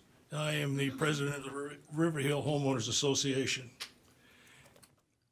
At the risk of repeating what's already gone before me, I want to summarize a couple of main points that have not been brought up that definitely need consideration. In addition to the council unanimously turning down with the reason that the project, that the property and the project were not compatible with this particular property, nothing has changed since then. In addition, during these discussions, other council members noted the eroding citizen trust with the constraint, with the constant modifications requested to the 2050 plan. This is another case of that. It is an attempt to benefit one particular developer at the expense of all those who put that plan together, the citizens of Kerrville. Two council members specifically cited expressions of overwhelming opposition by the residents themselves. And let's be perfectly clear, nothing has changed in our position, contrary to perhaps the inference that may be drawn. We had, in that particular case, 315 signatures, and it's not only Kerrville residents that were against this. Additionally, dozens of letters were sent individually to the council members. In our view, this is nothing more than a minor modification of the previous one. At the end of the day, it changes absolutely nothing. And let me interject here too, the suggestion that this zoning change, which is significant, is allowed on the premise that he can come up with some kind of plan he has to fix River Hill Boulevard is totally unacceptable to us. We have been involved in the last 3 months working with the city on moving forward to address this issue.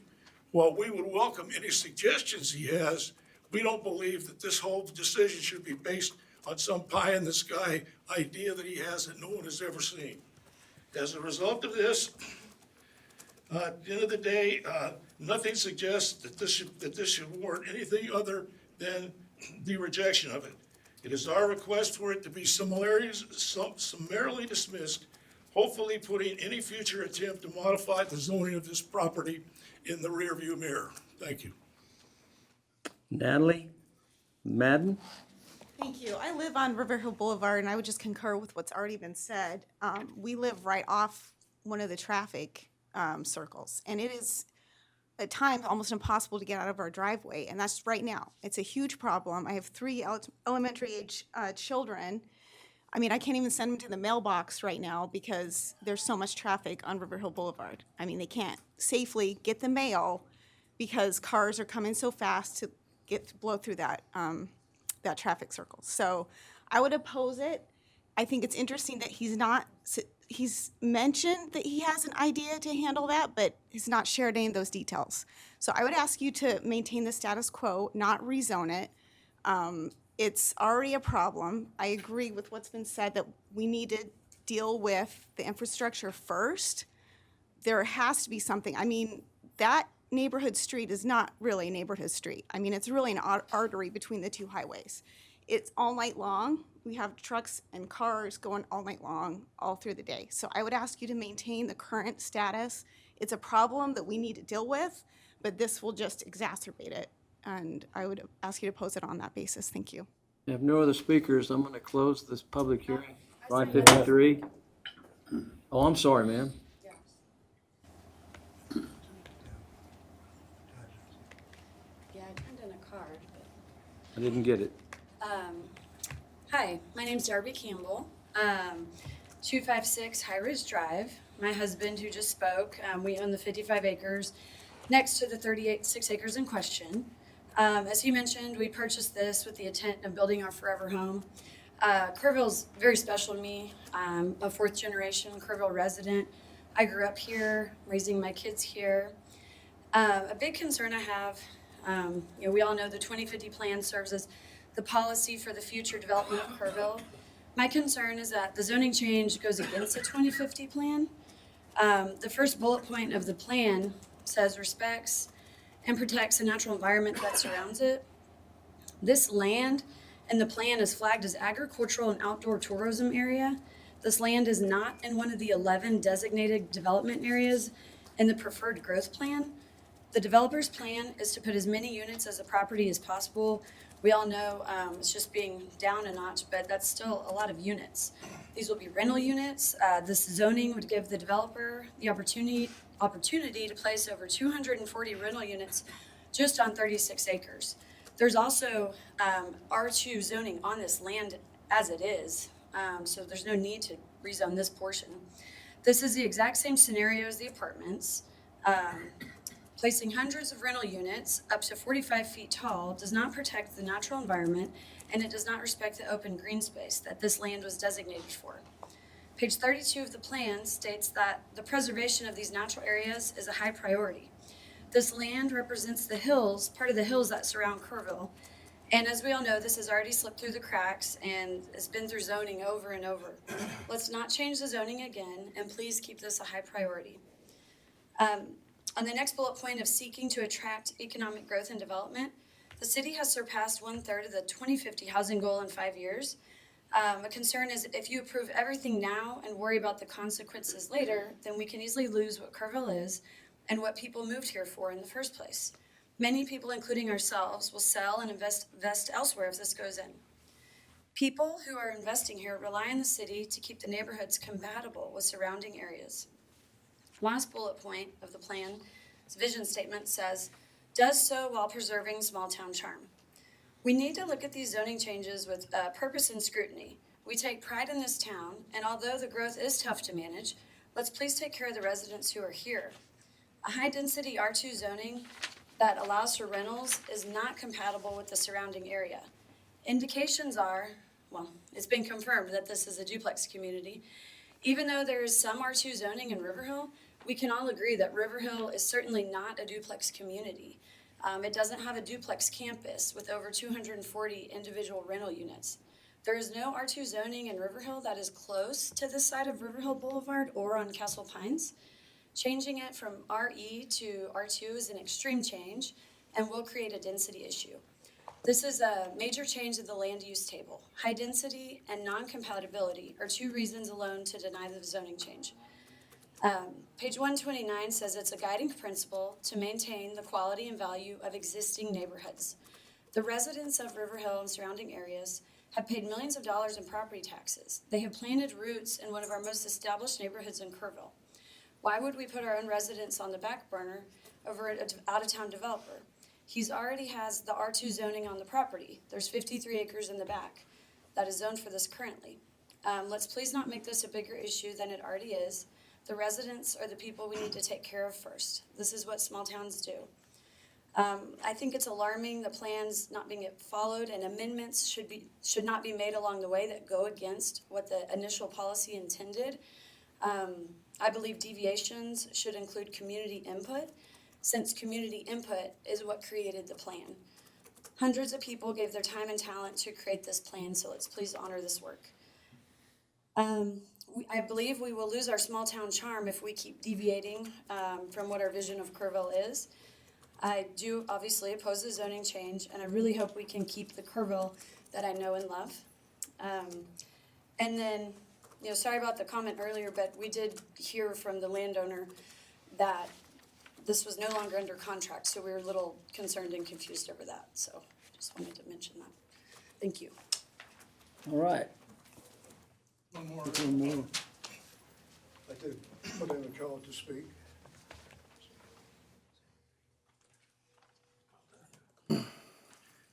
I'm Doug Holmes. I live at 217 Riverhill Boulevard.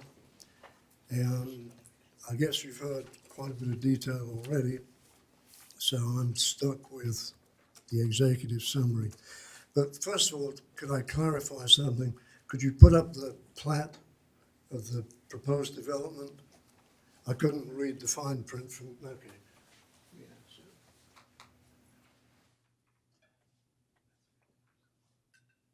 Okay,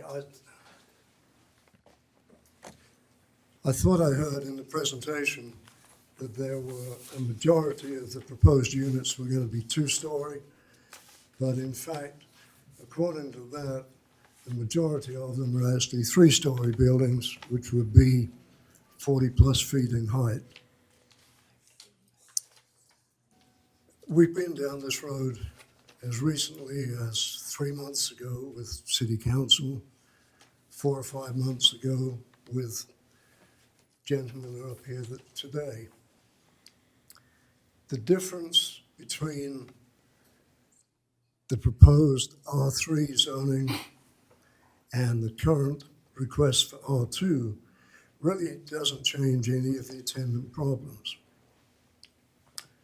Whether it's apartments or whether it's duplexes, you're still looking at an influx of 1,000, maybe 1,500 people into this particular area. The problems that represent have not changed. The traffic issues, the interface issues with the community, the border with the adjacent properties, none of that has changed from the previous rezoning request. Now, the other thing that hasn't changed is the 53 acres in this 168 acre tract that is already zoned R2. That's where this development belongs, not a rezoning effort into a completely different section.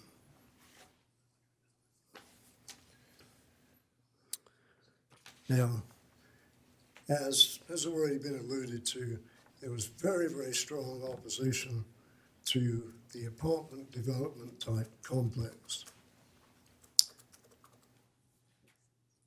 That is not going to go away with this proposed ordinance either. If this goes to City Council as it is, then the resistance to that will be exactly the same as what the council unanimously rejected 3 months ago. Thank you. So I'm going to close public hearing at 6:01. I'm going to start with you, Kevin. Comments? Questions? I'd like to just ask a question to the developer. Is there 3-story duplexes? On the, as I told y'all earlier, we don't want to build anything over 2 stories. He's right, they're right on that. These exhibits we put together in our office, the footprints will handle 2-story units. We don't have any intentions on building 3-story units. We can't sell 3-story units, and they're not very popular for rental either. So we'd put something in writing that wouldn't be over 2 stories. I don't have a problem with that. As far as the traffic, if we could get together and put a committee together, I think we could come up with some ideas that would work. If they don't work, I don't get the project done anyways. And I just text the owner of the land and don't know anything about the contract being canceled as of today. At 4 o'clock, we were here, and if something happened, it happened after 4 o'clock. To further answer your question on the zoning, R2 limits it to a 35-foot building height. Anything else, Kevin? That's it. I mean, this is a need, for sure. Infrastructure is a big deal, right? And with development and everything else, there's a huge cost to that the developer takes on, right? And so to get this sort of housing and different things in like that,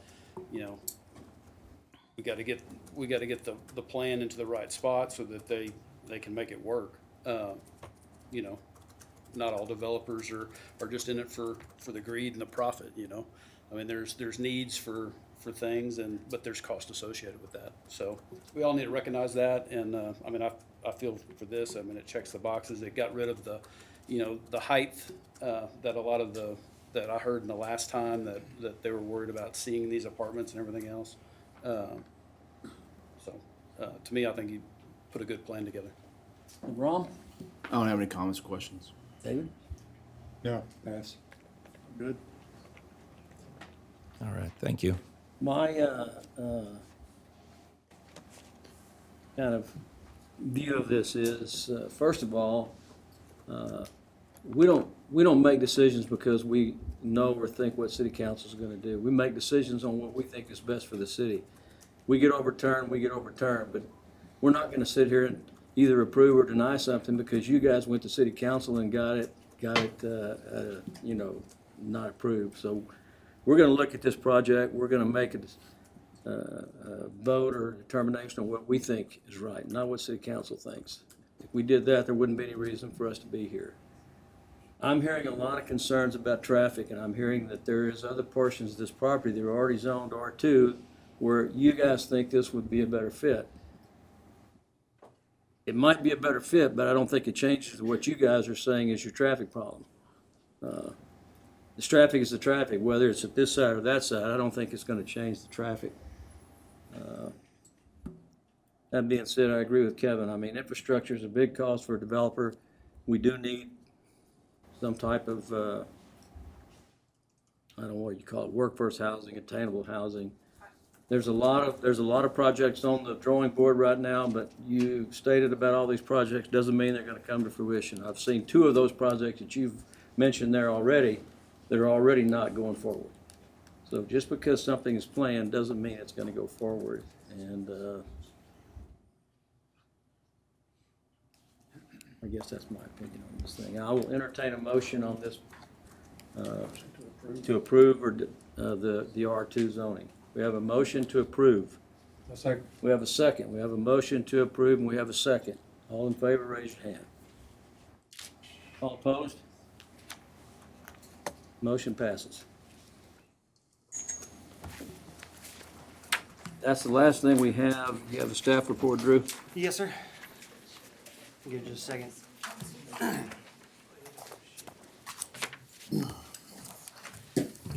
We've got, obviously, our next scheduled meeting is October 6th.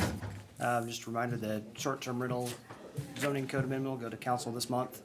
And then I'll be reaching out to you guys on some other potential training opportunities that we have. So I'll be emailing you guys on that and kind of getting a consensus to see if there's interest in those trainings. So I'll keep you guys posted. But I'm glad to see this is, CCP is going before city council, so we don't really have to deal with this anymore. And we do have. quite done, Not quite done. We do have at least 5 for the next agenda, applications already in, so. Gee, thanks. Those applications will, as I said before, those applications Yeah. will come in until the effective date of that ordinance change. We'll see what council does with it and keep going from there. Anybody got anything? All right, thank you, gentlemen. We're adjourned.